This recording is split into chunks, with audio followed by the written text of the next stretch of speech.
Hello everyone, कैसे हैं आप लोग? बढ़िया। तो आज इस वीडियो के अंदर हम capacitance of parallel plate capacitor की शॉर्ट ट्रिक के बारे में बात करने वाले हैं कि हमें एक पैरेलल प्लेट कैपेसिटर गिवन है और दोनों प्लेटों के बीच में अगर एयर है तो उसका कैपेसिटेंस क्या होगा।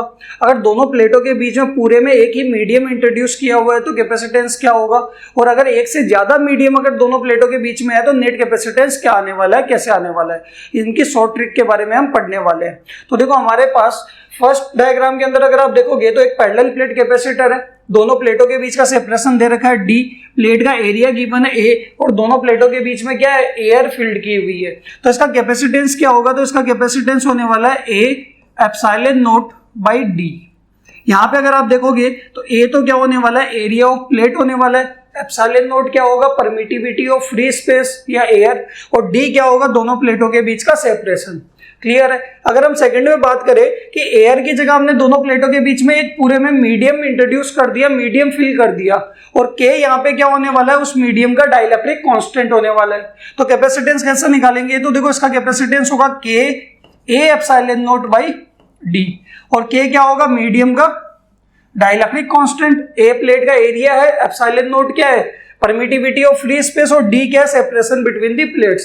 कैसे निकाला, तो यहाँ पे अगर आप देखोगे पूरे में आपने मीडियम डाल दिया तो ये परमिटिविटी भी किसकी हो जाएगी, मीडियम की हो जाएगी, यानी यहाँ पे एप्सिलॉन एम आएगा, और एप्सिलॉन एम को हम क्या लिखते हैं, के इंटू एप्सिलॉन नॉट। क्लियर है यहाँ तक। तो मीडियम आती है, पूरे में एक मीडियम आती है, के एप्सिलॉन नॉट बाई डी हो जाएगा।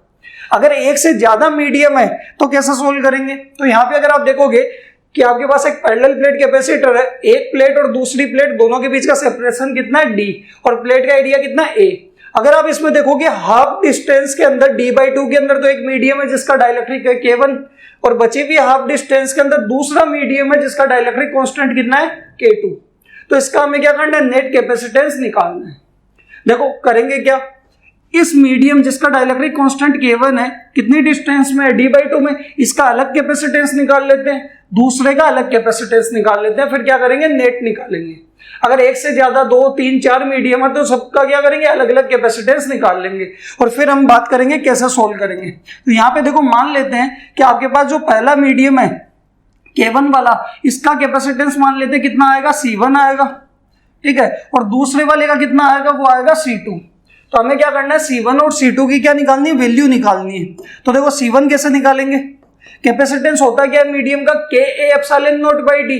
तो पहले का देखो के तो कितना है, K1, कितने एरिया के अंदर है, ए एरिया के अंदर है, एप्सिलॉन नॉट, और कितने डिस्टेंस के अंदर है, d/2 के अंदर। 2 ऊपर चला जाएगा तो C1 आ जाएगा 2K1 A epsilon not by D. बताओ क्लियर है, ये C1 आ गया। ऐसे ही किसकी वैल्यू निकालेंगे, C2 की। अगर आप C2 देखोगे तो C2 का भी डाइलेक्ट्रिक कितना है, K2, एरिया कितना है, ए एप्सिलॉन नॉट, और डिस्टेंस कितनी है, d/2। तो ये भी आ जाएगा 2K2 A epsilon not by D. बताओ क्लियर है, ये किसकी वैल्यू आ गई, C2 की। तो अगर आप C1 और C2 दोनों को अलग अलग कैपेसिटेंस कंसीडर करोगे तो आप दोनों को इस तरीके से कंसीडर कर सकते हो कि पहला आपके पास C1 और दूसरा क्या है, C2, और दोनों कैसे कनेक्टेड है, ये दोनों हॉरिजॉन्टल लाइन के अंदर कनेक्टेड है।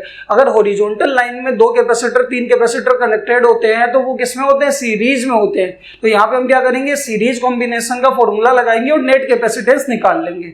अगर 2 से ज्यादा मीडियम है तब भी क्या करेंगे, C3 C4 जो भी है निकाल के क्या करेंगे, सीरीज में सबको ऐड कर लेंगे। क्लियर है यहाँ तक। तो यहाँ पे देखो नेट निकालोगे तो 1/C इक्विवेलेंट कितना आएगा, 1/C1 प्लस 1/C2 होता है सीरीज के अंदर। C1 भी पता है, C2 भी पता है, तो 1/C इक्विवेलेंट कितना आ जाएगा, 1 देखो 2K1 ए एप्सिलॉन नॉट, और D कहाँ चला जाएगा, ऊपर, प्लस यहाँ पे आ जाएगा DK2 ए एप्सिलॉन नॉट। यहां से अगर आप देखोगे तो D/2 ए एप्सिलॉन नॉट तो कॉमन आ जाएगा, बचेगा क्या, 1/K1 प्लस 1/K2, ये आने वाला है। अगर आप K1 K2 का, ये किसकी वैल्यू आ रही है, 1/C इक्विवेलेंट की वैल्यू आ रही है, तो यहां से 1/C इक्विवेलेंट आ जाएगा D/2 ए एप्सिलॉन नॉट। यहाँ पे एलसीएम ले लो कितना, K1 K2, तो ये आ जाएगा K2 प्लस K1। ये तो 1/C इक्विवेलेंट आया। अगर आप रेसिप्रोकल करोगे तो क्या आ जाएगा, C इक्विवेलेंट आ जाएगा, नेट कैपेसिटेंस आ जाएगा, वो आएगा 2A epsilon not by D, ऊपर आएगा मल्टीप्लाई के अंदर K1 K2 अपॉन में K1 प्लस K2। ये आपके पास क्या आने वाला है, नेट कैपेसिटेंस आने वाला है। क्लियर है। यही अगर हम बात करें कि दो अलग अलग मीडियम एक ही पैरेलल प्लेट कैपेसिटर के अंदर वर्टिकल लाइन में कनेक्टेड है, मतलब आधे एरिया के अंदर K1 है और बचे हुए आधे एरिया के अंदर क्या है, K2 है। तो क्या करेंगे, दोनों का अलग अलग कैपेसिटेंस निकाल लेंगे। और वर्टिकल लाइन का मतलब होता है इस तरीके से जब कैपेसिटर कनेक्टेड होते हैं तो वो किसमें होते हैं, वो होते हैं पैरेलल के अंदर। तो पैरेलल में क्या करेंगे, दोनों का नेट निकाल लेंगे। क्लियर है। तो यहाँ पे देखो इसको कैसे सोल्व करेंगे, देखो इसका कैपेसिटेंस मान लेता हूं क्या आएगा C1 और इसका क्या आएगा C2। C1 C2 निकालेंगे कैसे, तो देखो C1 फर्स्ट की बात करते हैं, मीडियम कितना है K1, कितने एरिया के अंदर है A/2 के अंदर, तो KA एप्सिलॉन नॉट, और कितनी डिस्टेंस के अंदर है, पूरी D डिस्टेंस में। क्लियर। तो यहां से आपके पास C1 की वैल्यू आ जाएगी K1A epsilon not by 2D। कोई दिक्कत।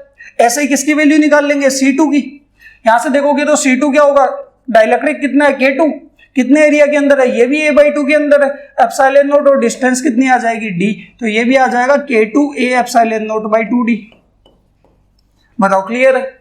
C1 C2 आ गया, दोनों किसके अंदर है, दोनों देखो वर्टिकल लाइन के अंदर है, मतलब दोनों पैरेलल में है। तो पैरेलल में नेट कैसे निकालते हैं, तो देखो पैरेलल में C इक्विवेलेंट होता है C1 प्लस C2, तो ये आ जाएगा आपके पास K1A epsilon not by 2D plus K2A epsilon not by 2D। तो यहां से अगर आप देखोगे A epsilon not by 2D तो कॉमन ले लो और ये मल्टीप्लाई में आ जाएगा K1 प्लस K2, ये C इक्विवेलेंट।